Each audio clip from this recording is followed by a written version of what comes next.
ప్రభునందు ప్రియమైన వారు ప్రభుని యేసుక్రీస్తునామములో మీ అందరికీ శుభాభివందనములు.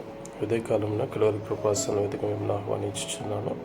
2 సమూయేలు గ్రంథం 15వ అధ్యాయము 11 నుంచి చివరి భాగంలో చూసుకున్నప్పుడు అబ్షాలోము పక్షమున ఇశ్రాయేలు అందరూ కూడా ఉన్నారని దావీదుకు వర్తమానం తెలిసినప్పుడు ఆయన యెరూషలేము నుంచి తన సేవకులతో కూడా తప్పించుకుని పారిపోయి వెళ్ళినట్లుగా చూస్తున్నాం. అయితే గిత్తీయుడైన ఒక వ్యక్తి రాజును వెంబడించి వచ్చినప్పుడు నివాస స్థలంలో కోరి నీవు వచ్చినావు కాబట్టి గిత్తయి నీవు రాజు మా నగరికి వెళ్ళిపోనమని చెప్పినప్పుడు యెహోవా జీవముతోడు నీతోనే ఉంటుందని చెప్పినట్టు చూస్తున్నాం. అయితే దేవుని మందసమును కూడా సాధకును అభ్యర్థారులను తీసుకుని వచ్చినట్లుగా చూస్తున్నాం. వారిని కూడా అక్కడికి పంపివేసి అక్కడ సమాచారము ఆయనకు అందించినట్లుగా వారిని బలపరిచినట్లుగా చూస్తున్నాం. అయితే దావీదు సేవకుడైన హూషై కూడా కొండ మీదకి వెళ్ళినప్పుడు ధూళి పోసుకొని వస్త్రము చింపుకొని ఏడ్చుచున్నప్పుడు అతన్ని కూడా పంపించి వారిద్దరితో కూడా కలిసి అక్కడ సమాచారం అంతా దావీదుకు అందజేయవలసిందిగా చెప్పినట్లు చూస్తున్నాం. ఆమేన్.